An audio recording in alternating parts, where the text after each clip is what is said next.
Okay, we're back to that. Since my absence, well, last week I got to watch you guys.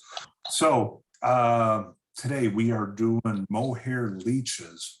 It's a quick pattern, so several of us will take shots at it. I've seen Amy, Carl, and myself tying already. If anyone else wants to join in, please do. Uh, Trying to think. Probably one thing that we probably need to do is I'm always horrible at it. And I guess I know we have Scott, so we got to make sure we go over absolutely all the materials, show it out. That way you can see what we're doing. A lot of us will just see marabou feather and not call it out because we all know it, but I will make sure I do a better job at that. So material list, I'll do again, show that. And if we have someone tying, Scott, if you have any questions on what we're doing, how we're doing it, please let us know. We'll be happy to explain. If anyone has comments on how we could be, do the fly better, maybe hold that to the end of that person tying so we don't get them flustered and lose their track, because I will go off somewhere else. So just a couple things. Other than that, I think we'll start. I don't know if Carl, Amy, you guys want to go first, or I can't. Mine is going to be I'm good with whatever you want to do. okay. I will start, and let me change my camera over. You see, I think it's okay. Here we go. There's mine. And this one is just a basic mohair leech. I'll go through all the steps, but this one I kind of created a little bit more after fishing with Jim Saraceno when we were at Lane Springs. And I watched twice, I fished with him and watched them in this one area catch the most beautiful rainbow trout. And so I wanted to learn how to do it. He was using the mohair leech, and he even said you will actually kind of feel them kind of nipping at the tail. So I actually have these where if you can kind of see, hopefully it's a little, but I have the hook bend, the point way towards the back. So those little buggers, if they're just trying to nip the tail feathers, I kind of moved it back there and hope to grab them, because I wasn't able to catch them like Jim did. But I'm going to change up my game up a little bit. So that's what I will tie. Okay, the first that I'm using is a size 12 streamer hook. It's pretty much just a straight hook. I tried a larger one, and I guess this could still be used for Bennett, but I know when I'm in my mind right now, I'm just thinking Lane Spring. I want to catch that same fish that Jim did. And so a little bit smaller. So put it in the vise. The first thing I'm going to do is add some weight to it. I'm using a 0.025 lead weight, and I'm just going to take a little piece off it. The one thing that I saw in all the videos is they didn't, most of the time you see the lead weight, they put it towards the front near the eye. All of them were saying to keep it balanced as they try to keep the wraps towards, mid shank on the hook. And that way you have a more balanced fly. So about what you see right there, hopefully you can see that. Actually, I'm going to pin myself so those who could watch this will be able to see it better. There you go. So there's the lead wrap towards the center. So now I'm going to use, I have this Danville's, kind of glossy there, but it's a very waxed, was it 210? So it's relatively thick. I'm guessing any thread would work, but I'm just going to start the wrap up front. Get it started. Cut the tag off.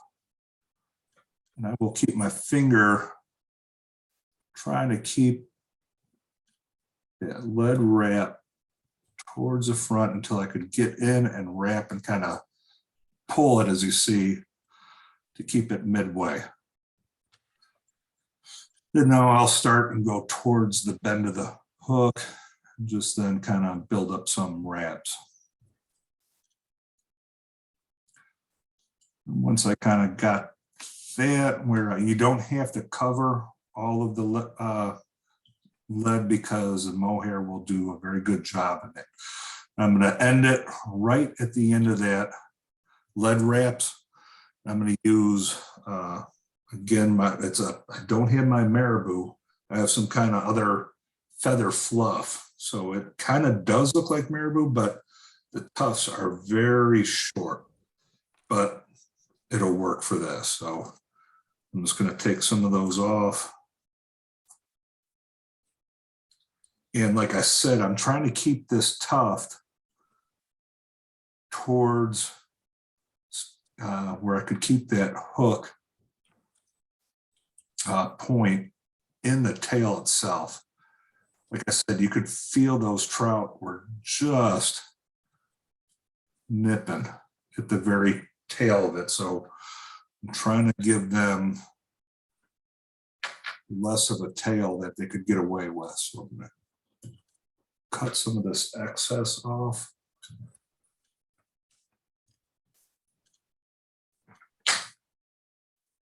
I'm going to try to cinch this in. I'm just going to try to wrap everything down. I could hear someone else tying in the background. I could hear the squeaky bobbin.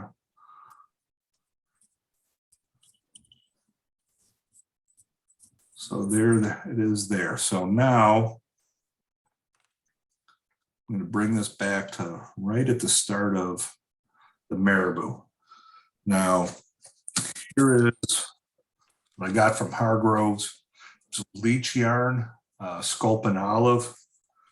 And it looks like this comes on a nice little cardboard wrap. And I'll just take off a few inches of it. I've actually seen some people somehow thread this through a bobbin.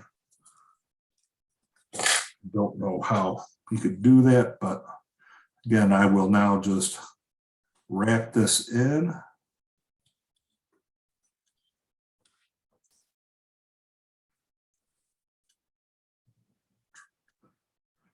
There you go. Let's fight me a little bit.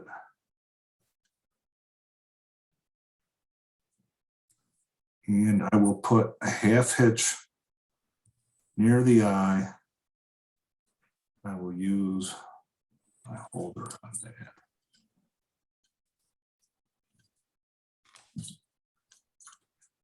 Now I will wrap mohair up towards the eye.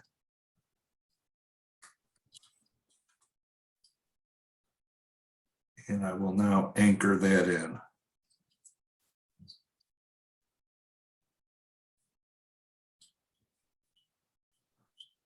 A couple wraps to get that in.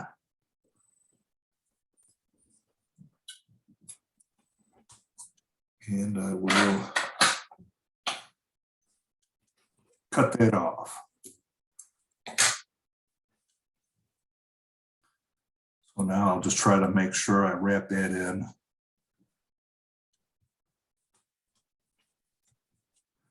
And now I will use whip finisher. Oh my gosh, I'm going way too fast.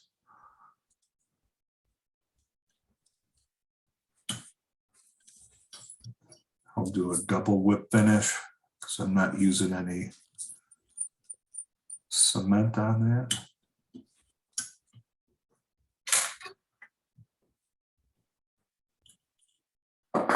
Okay, now I need to fluff up some of this mohair. As you can see, this is a popsicle stick, and I actually put some Velcro, the loops on this, and I will just now rough that up.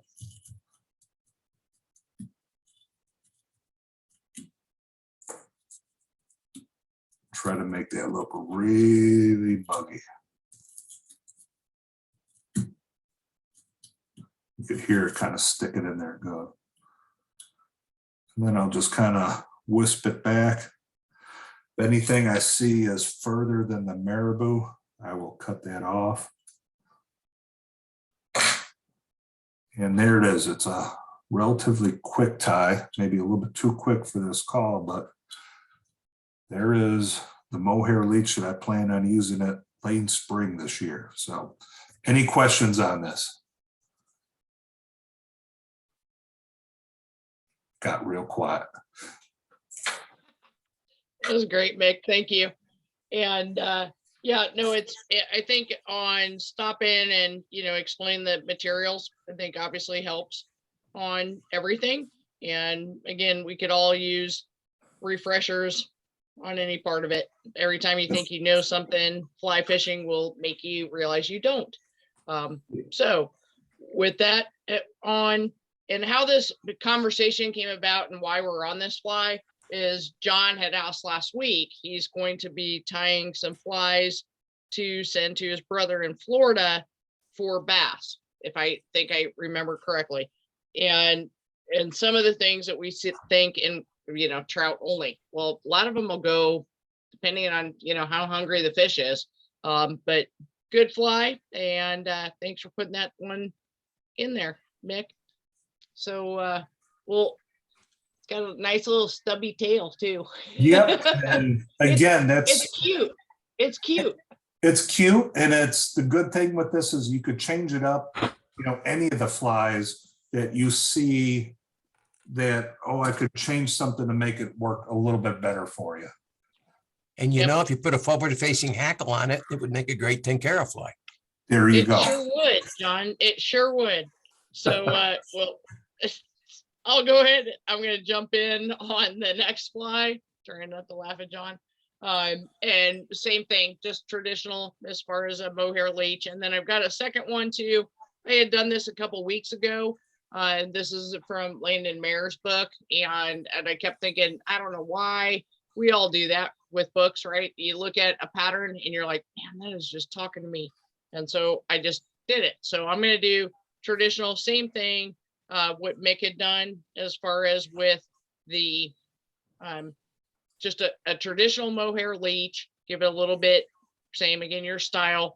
I do like either the bead or cone. I think when we first started up, I had kind of the bead head in here, which again, orange in our area works great.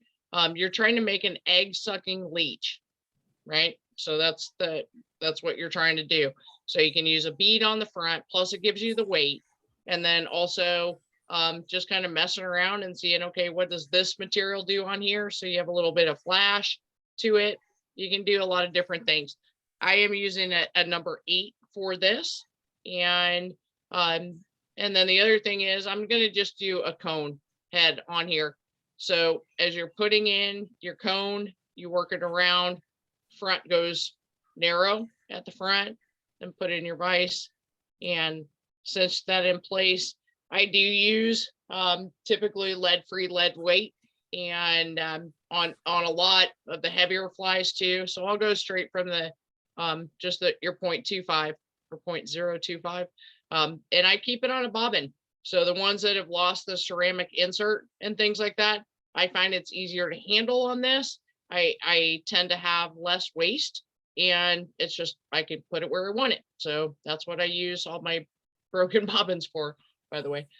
And I can come in behind this and I can come in and just lay that through. Got enough room. I'm still going to have to separate it and get that out with scissors. I don't do the helicopter. I know a lot of folks do.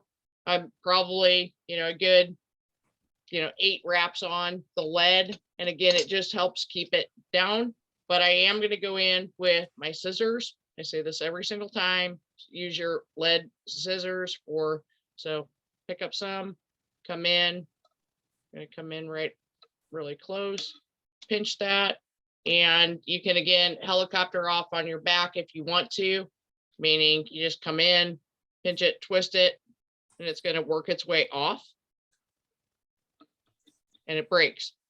Now I'm going to take both my thumbnails and basically push it together. So I have a little spiral, and I'm going to push that all the way up in the cone, and it's going to sit there for now. I'm going to come in with my thread on this. I just grabbed the Danville on, and believe it or not, no, I don't have white or black, but I have them in the ready. And I'm going to come in behind. So sometimes people look at this and they're thinking, well, it's got a little bit of a ridge. Sure, take a little jewelry plier. You can smash that if you wanted to. But for the most part, the way you're going to lay this in, it's not going to be a problem at all. I'm going to come in behind that lead, lay everything in, crossing over that. And now I'm good to cut. And can you guys see this okay? Because I'm using a really thin, and again, the darker thread. Are you guys okay on seeing the Yeah, that color? looks good. Yeah, looks great, Okay. Amy.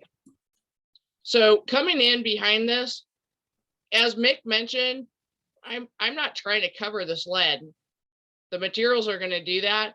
I'm just trying to anchor everything in place, and I'm trying to give it a butt end so that it's not moving. So if I were to come back now and try to shift that lead, it's not moving anywhere. I like mine front weighted. I understand what Mick was saying too, as far as you can even that out. Depends on what water you're fishing. If you wanted to, you could even out everything, and that's more for still water. Keep it a little bit more back-ended or middle weighted. But for this on faster moving water, I like it front weighted, get that down there.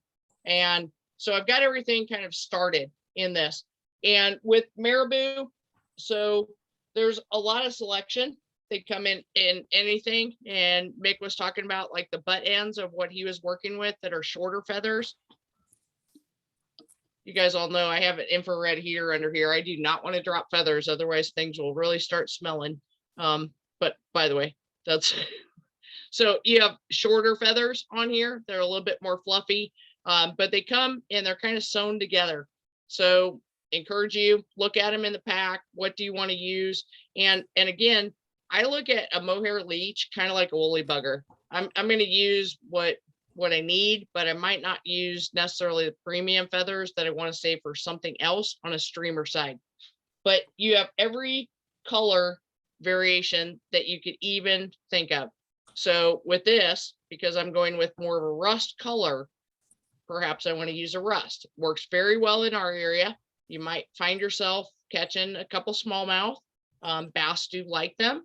So you can vary this too. You could use a little bit of orange. You could use a little bit of black and olive. Great colors in this area. And you can lay that in just like you would on a woolly bugger. So I'm going to grab, and you just separate them out. You just pull it, kind of separate out basically the strands. And on this one, it's kind of a, ooh, choose me. No, wait, this one. On my leeches, I leave them long. I'd rather be on the water and make those adjustments on. I don't ever come in and just cut things, and I'll show you on this feather.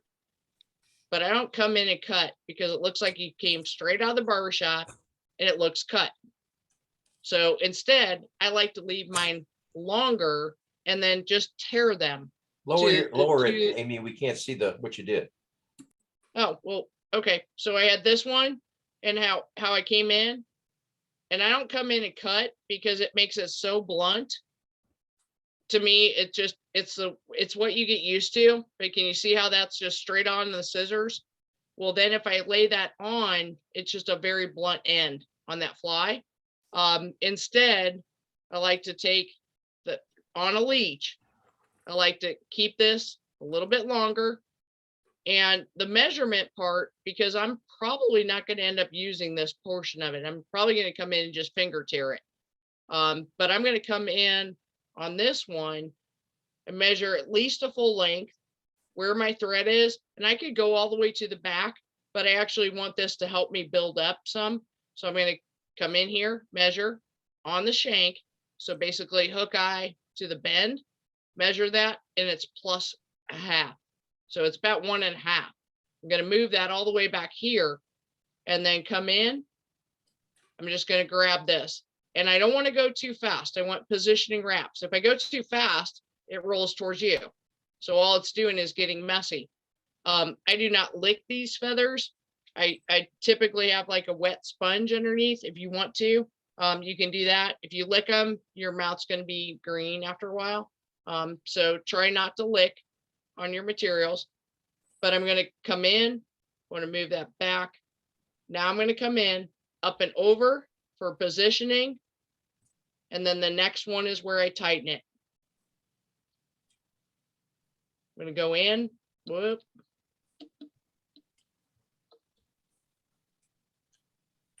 And I'm just binding down on that marabou.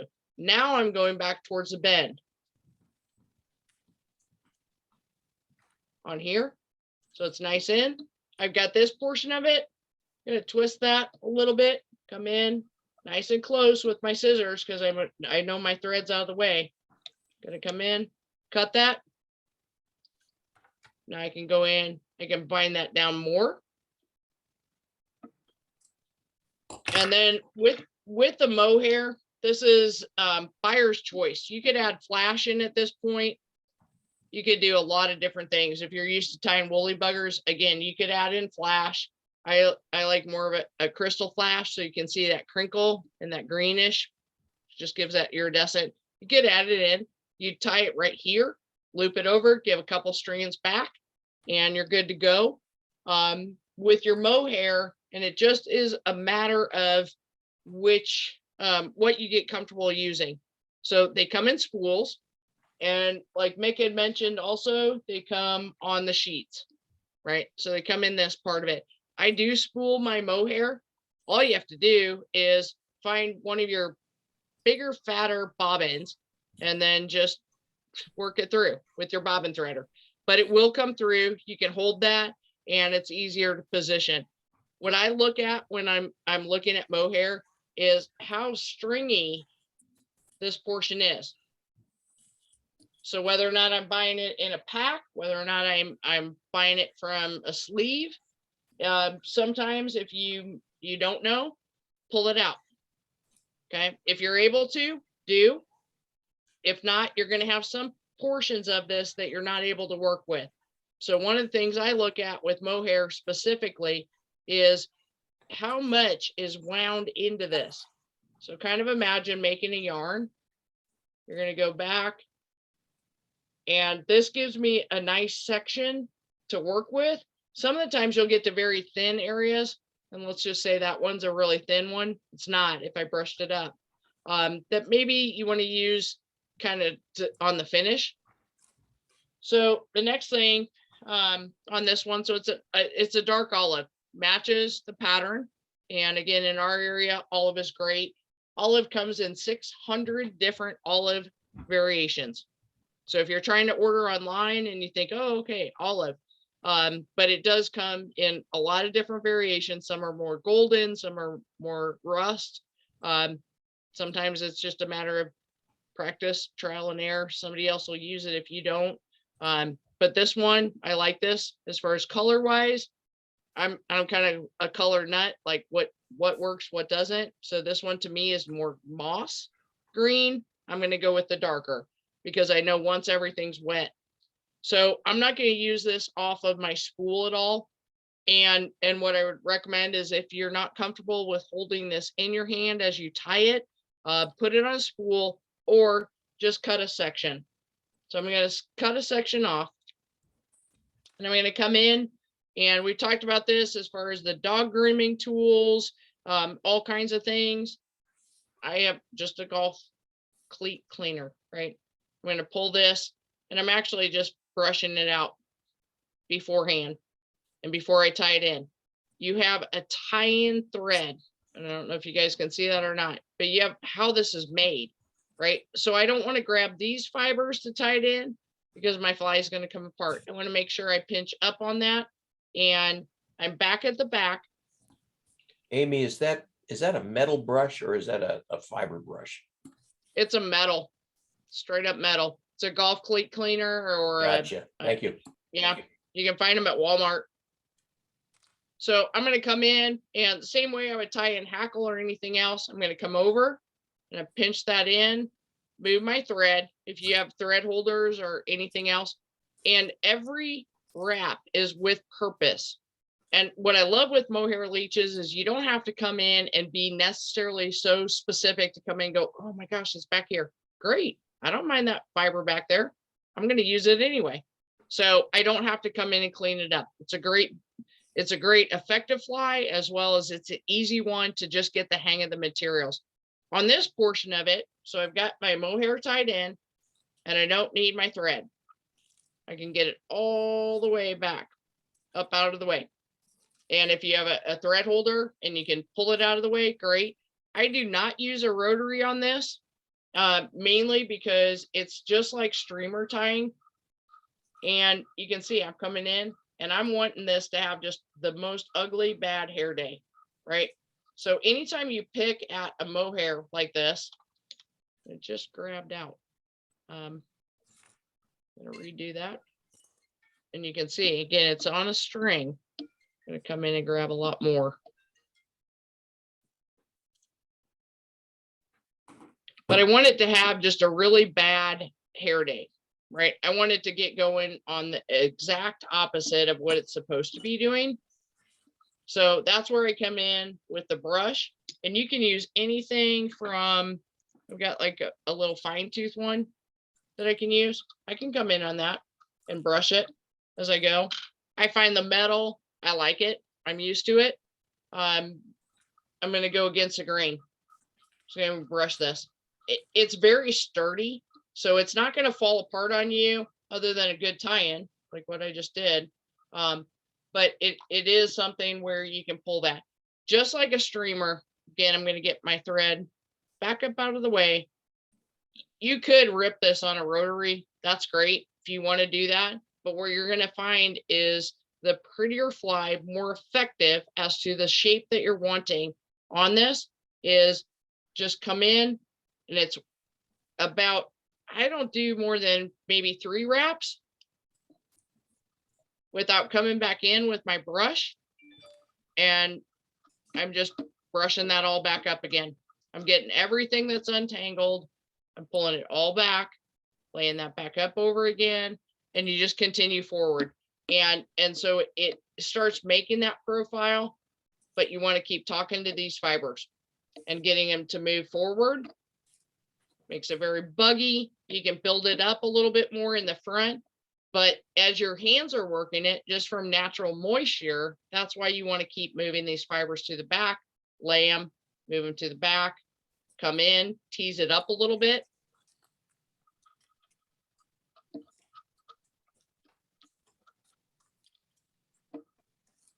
And just keep working your way forward. So that's pretty much as far as how you would finish that out. This, for some purposes of it, and you're going to get to like a lovely section right here. Do you see this in the middle, right next to the front? I'm like, oh, I want that part right there because it has so much extra fiber. You can lay it over. You can keep going, build it up if you want to. But again, I don't do more than 3 wraps. Scruff it up, give it a bad hair day, scruff it back up again, and work your fly all the way over. We forget that oftentimes. We forget we're only looking at it one angle. Make sure you either turn it, get that up, keep it going, and then, but again, I don't want this section. It's kind of a dead section. It's not having as much stuff. I want to get to the fun where it's really, really wiry. So you can just lay that over, keep building it up, get to the next section, and here's some good stuff. And now I can really build out that fly. If, as your hands are moving down, if you have any moisture to it or anything, just scruff it back up, work it back towards the bend, lay it over, and you can do touching wraps on this. I recommend it just for more bulk, but you can see how that's starting to build up on that. Come in and finish it out. So I'm going to kind of finish this one pretty quickly. Come in over the top, behind it. Don't worry about pinching anything because we just want to get it good and anchored in, and then just finish it out. Come in, cut off your material here. You can come back now at this point and don't overwork it. I mean, but you could come in, just finish it. and you're good to go. And again, you can add flash, you can add different colors as far as your marabou. If I am out on the water and, you know, it's something where it depends on how you are. If you're missing some bites and things, yeah, you could come in shorter, absolutely. And the other thing is you're not going to take your scissors and you just go do that straight cut. But if you were to turn this just in your hands, just come in, start breaking them. And that gives a more natural look to it. Keeps a couple long, keeps a couple short. But it's just with your fingers. You don't have to do anything at all. Works if it's wet. If it's a fly that I finished on the vise, so you know your wives are going to kill me. So these are hair thinning, but let's say this is just too thick, just don't like it. You can actually come in with these kind of scissors too. Don't steal them. I heard nothing, I saw nothing, and you can kind of button that up again as far as style on that. So that's mohair leech on that one. And then I am going to jump to another one that again, I've been so pleasantly surprised at this for spring fishing. Just as far as a different kind of a leech pattern, one I had never heard of, one I had never even thought of. This is from Landon Mayer's book.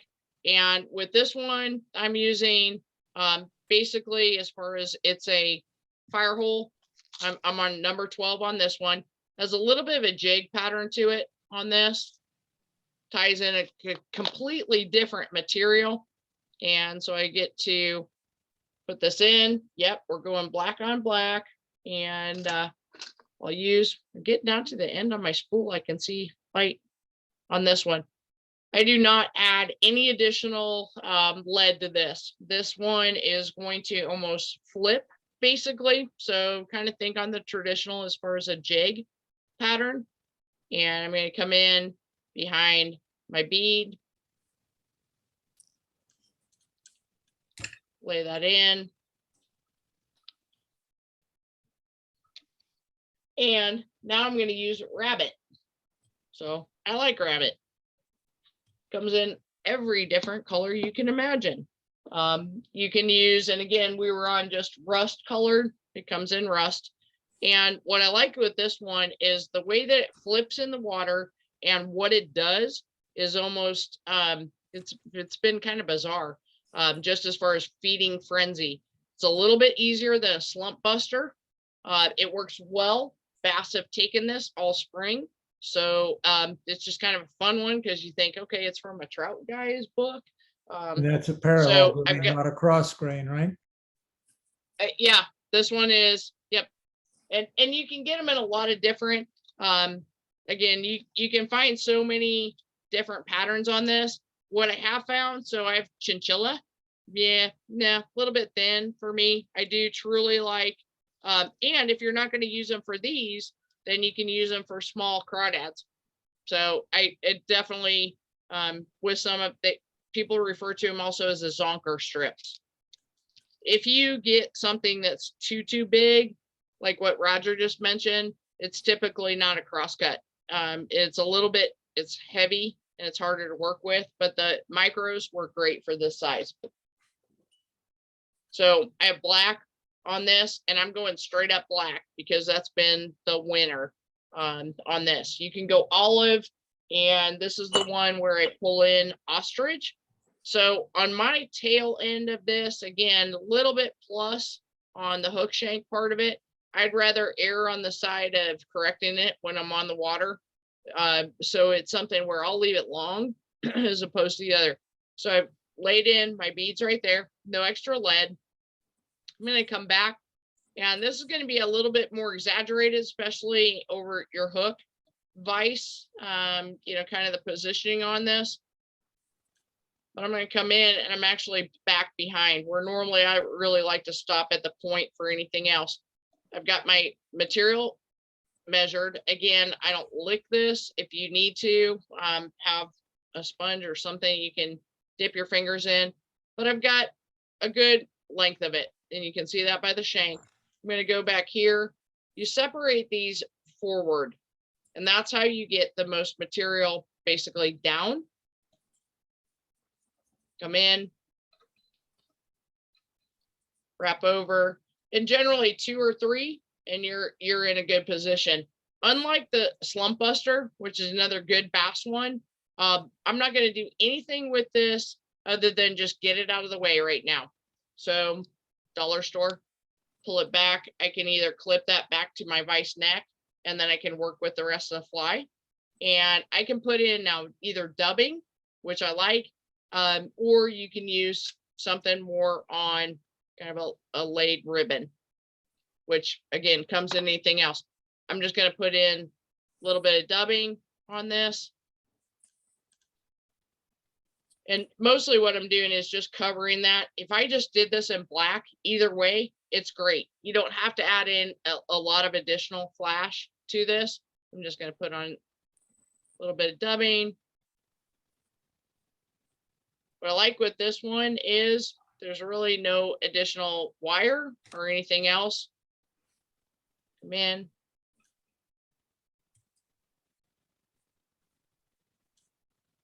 Build up.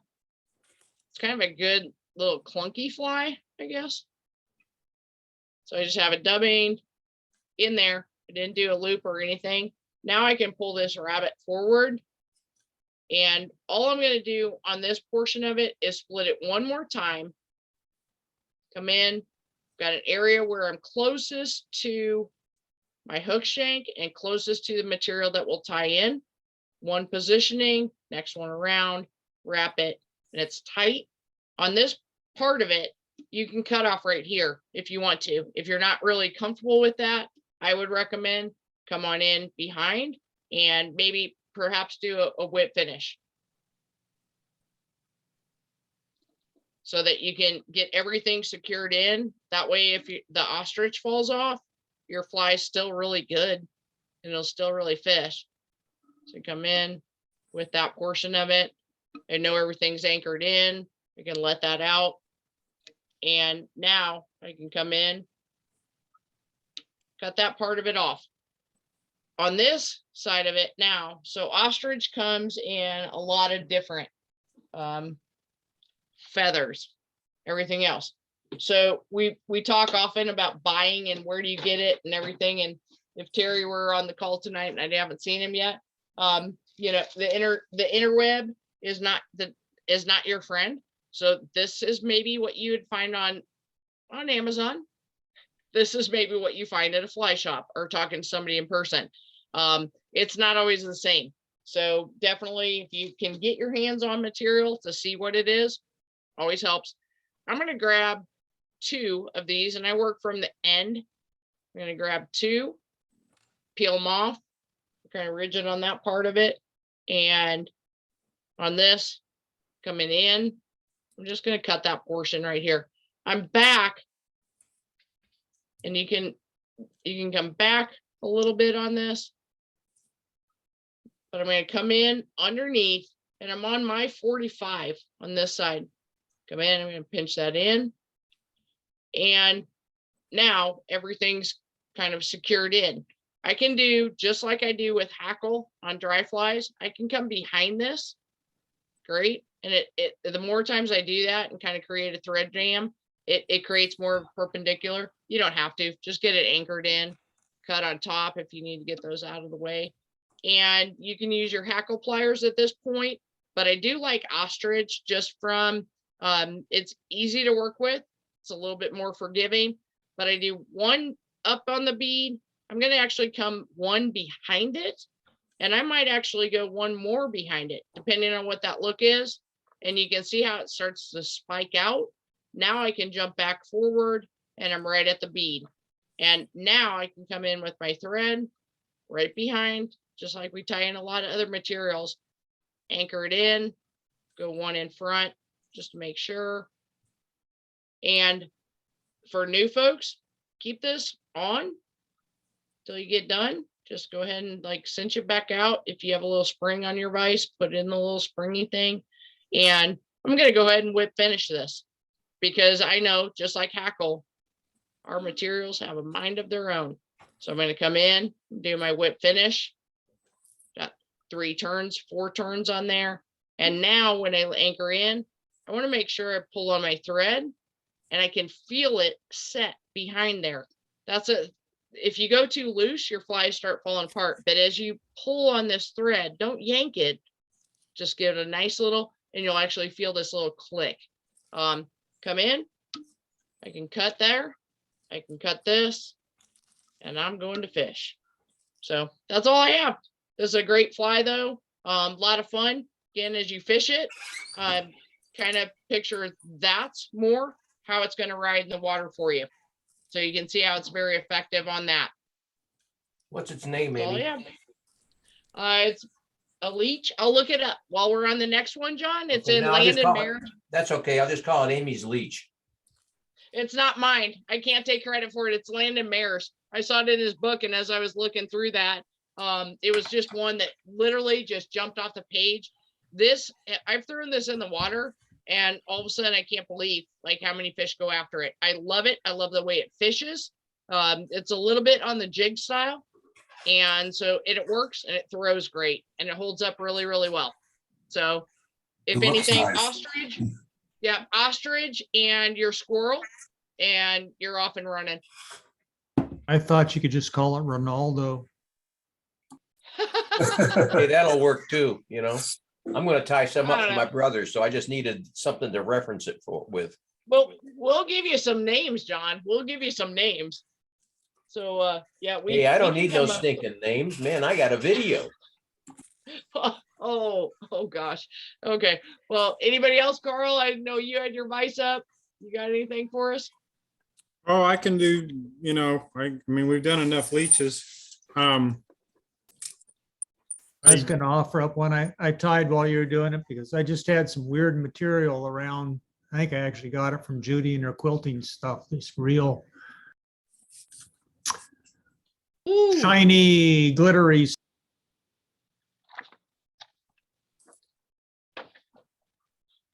oh yeah. Yep.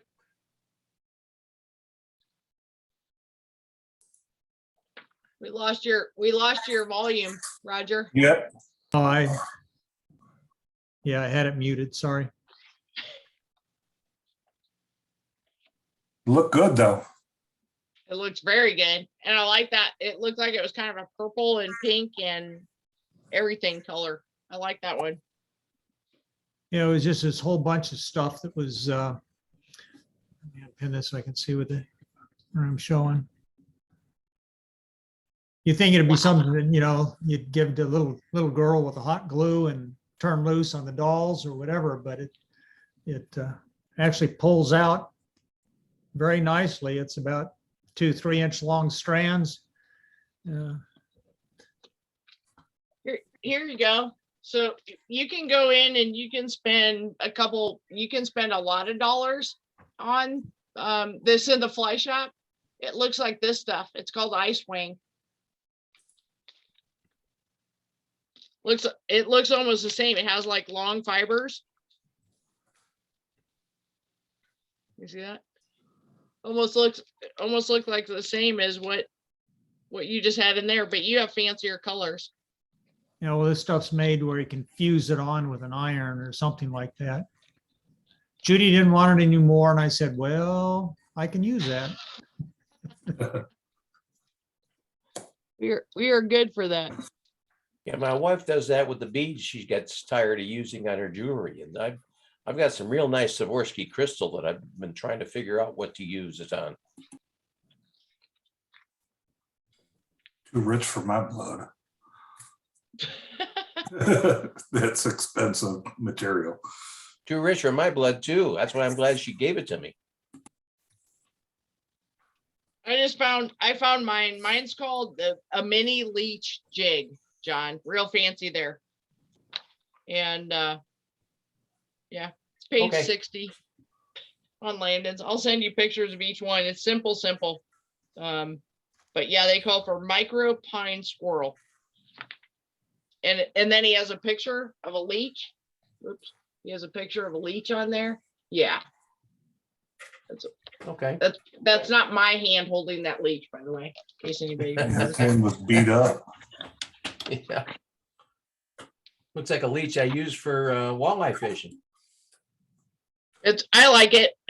You know, and again, you can, and I think the traditional, I probably just got hurrying today, but you tie it actually kind of upside down. So it's just really, it's been effective and it's a fun one. And I think you get to use a lot of different materials as far as, you know, ostrich. Oh, let me use that. And I'm sure there's about 6,000 different variations we could do of that. That looks neat though. I like it. I already set it down and I can't find it. So how do you like that? I mean, I'm serious. Yeah, I set down another one that I had. So yeah, it's a good one. And with the dark color on here, it doesn't make a difference as far as up and down. If you get to some of the other ones, you definitely will have more of like that white finish on there. So, but yeah, chinchilla, I haven't been so impressed with. It's really thin material, but here, if you want something really fun, you can get that too. So lots of things to do. So, all right, Carl, what do you have for us?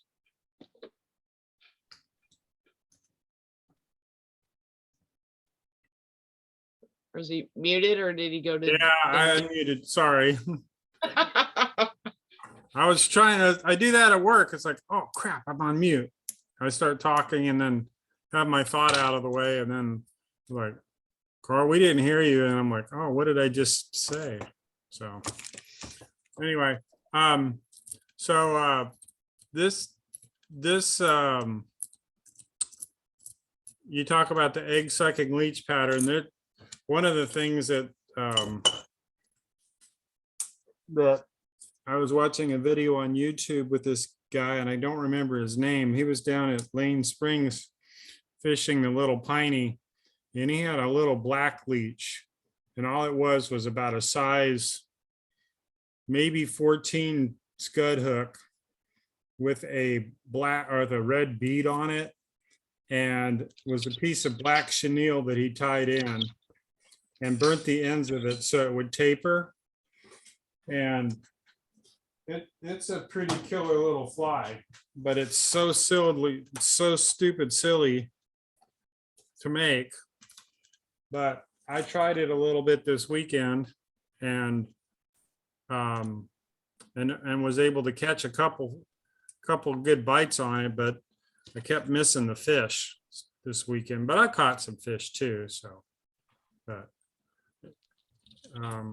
anyway, but here's another pattern of it that's kind of similar. He was also did a video on fishing the 11 Point River, and he was using an olive leech with some sort of a bright colored bead head. So that's what this is. This is just these are tungsten beads that I got. It was a 60 pack I bought on Amazon right here. It comes with golden, silver, black nickel, metallic green, fluo orange, and fluo pink. I don't know what fluo means, but anyway, so it's basically the same pattern that you guys were doing. This is just in a smaller one, like when Mick was talking about the smaller, especially maybe down by Lane Springs. I could see where that would be pretty effective down there. So anyway, there's that. Here's a tungsten bead green that I was tying up here tonight. That's on a size 10 hook right there. And but they're an easy fly to fish. They're pretty deftly on fishing, especially in Missouri. The olive ones are usually, especially on the current, there's always been one that I've used in the past. So, but I didn't have much other than that, just to show, you know, just a little different take on the leech. So got an orange head and a pink head and a green head, and I'm one of the things that I tried this weekend that would work good on this is, I had never fished a non-slip loop knot very much on my streamers. And I did that with my nymphs, and I practiced it before we went this weekend. I mean, I made sure I knew how to do that down pat. The Lefty Cray one, is the one that I saw on YouTube. And I saw another guy do the same thing, but he didn't give Lefty Cray the knowledge for it. But it was definitely a lot more effective on fishing streamers and even the nymphs. And I had never used that before. Wow. So anyway, but that's definitely a knot that, I've always tied everything with a clinch knot, and I could do a double surgeon's knot pretty efficient. So I don't really mess with tippet rings too much. But putting that in the water on a leech pattern, it was so different. My son tied a leech on with a clinch knot, and he put it in the water, and I had a loop knot, and I said, move yours around. And he's like, he didn't recognize the difference right away. Then when I pointed it out, the lifelike on it, just letting it sit in the water, it catches that water a little better and moves back and forth. So that's definitely the way to go. I'm sold on that loop. I heard you guys talking about it, and I said, I'm going to definitely have to learn how to do that. So that's my pointer for the day. So. Outstanding. I love that. And again, it's always good. I've heard so many different things on knots lately. And I mean, it's always good to go back and visit those. It's hard to do on a video call is a knot, right? I mean, it's like, okay, you're looking at it, but honestly, watch a video, set up 2 blocks of wood, keep trying your knots on there. And just the more you know on that. But that's great, Carl. Hey, we get some creds. He learned something on this. He learned something on this, and he taught his whole family how to do it. I'm trying. Hey, Chelsea gave up on the loop knot. She goes, Dad, I give up. Just come here, help me out. So it was all good. At least you guys had good weather and a great weekend. So glad to have you back too. yeah, I it don't was, have anything else. I guess we need to figure out what we're doing next week. Do we want, hey, John, did you want this time now? Yeah, if I could, just for a second. Yep. Sure. Al Beatty, those of you that don't know, Al Beatty is probably one of the finest fly tyers in the country, but he holds a Friday night fly tying session. And one of the things that he and I have been working on, or he's been working on, is a class on using Zoom. So if anybody's interested, he will be doing a Zoom class here probably in the next 3 or 4 months. If anybody's interested, just drop me a quick email and I will get you his address and get you signed up for it. The first one will be free, but then he's going to charge for it. I mean, Al is in the business of making money. So, but yeah, he's a great guy. And I think, I don't think it hurts to have somebody give us some pointers on how to use this new media. He and I have been working on some stuff on hybrid meetings using some kind of far out sort of stuff. So it could be fun. Outstanding. Thank you, John. Yeah, Al's been joining. He's on every once in a while. We see him on the St. Louis one come on. And he actually does his Friday night call. And he does that he loves Zoom, by the way. He loves Zoom. If you invite him to Teams, he will kind of look at you like, why'd you invite me? But he does love Zoom. And he's figured it out with the cameras, with audio, and giving a really just nice presentation. But he's on every Friday night, every other Friday night, but now they're on break. Yeah, Yeah, but now they're on break. Yeah. And our meeting this week, for those of you that are in the crappie country, this week, Mike Kelly is going to be tying some crappie jigs. So that'll be Thursday night, 6 o'clock. And as soon as I figure out how to use a CRM to send out emails, I'll be sending it out to as many people as I can. So I hear nothing. Bye, John. No. yeah, I know. I'll figure it out. You Hey, will. it took me 6 months to learn how to do that thing on that. So Well, you mind telling me how to do it? it's Send left my custom- brain. It left my brain. Send custom invite. We can do that. I'll Yeah, hook you up. I've got an email into Lois. Hopefully she'll get back to me on it. Yeah, no, she already sent it to me. Thanks, John. I would like to have dinner tonight. She already sent it to me. How would you like me to answer John? So anyway, it's all good. I'm just teasing you. All right. So what we need to come up with the topic for next week. So Hey, I got an easy one for you. Let's do something for Bennett Springs. all right. Yeah, maybe, I'm happy to. So I guess everybody just pick your favorite. Let's go around the horn. We need more folks tying too. yeah, So anybody, you just come up with your own favorite. We'll cut everybody off if they keep doing cracklebacks. But come up with your own fly for Bennett and or any of the trout parks, and anybody who puts a blood jig on there, yeah, we're gonna come up with something for you. So no, just come up with a fly that you like for Bennett. The crackleback is known for this area, but that would be fun.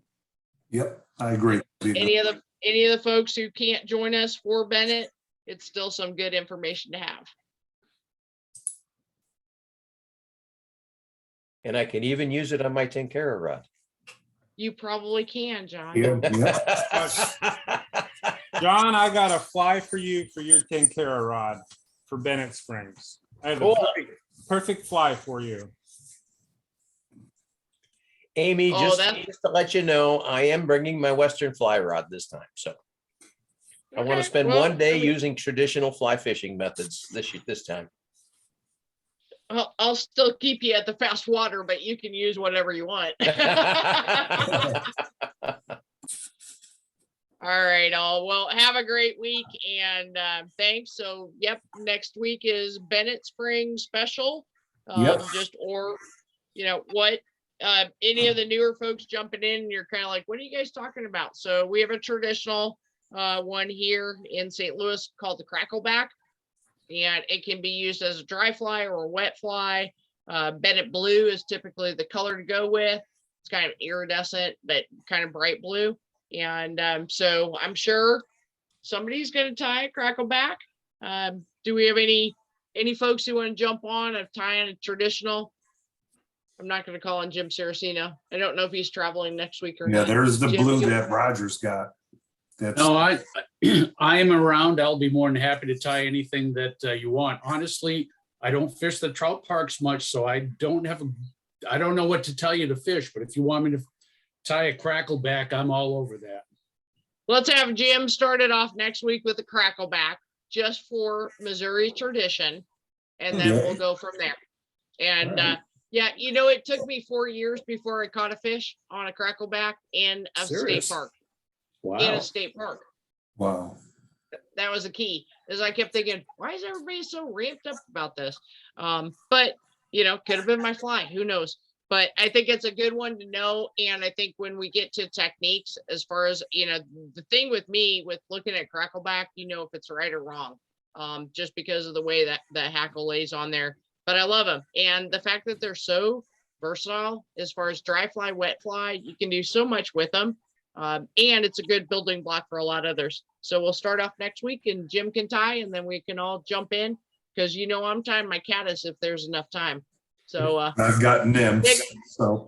Mick, Okay. Mick even pulled, we were standing there in the field. He's like, oh, look, a hatch. What is that? And I go, it's caddis. So Yes. we all have our go-tos. They were coming on Saturday right around 4:30, and Yep. fish were starting to actually go for them in the park, Yep. which you don't usually see very often.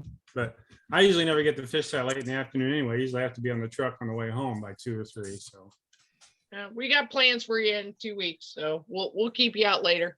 well, that'll work. So, hey, listen, before we go, I've been telling everybody that, just reminding people that the bluegill and the panfish are starting to wake up. The smaller ponds around St. Louis, they are going crazy. I went out to Brummelsek Dog Park last week, and I got there about 3 o'clock in the afternoon, and from 3 to 5:30, I could not stop catching fish. I mean, I just couldn't do it. Wow. I mean, it got to the point where I was trying different flies to see what they wouldn't take rather than what they would take. So go out and have some fun. Jim, I It- think you're it about a week is- ahead of it- us.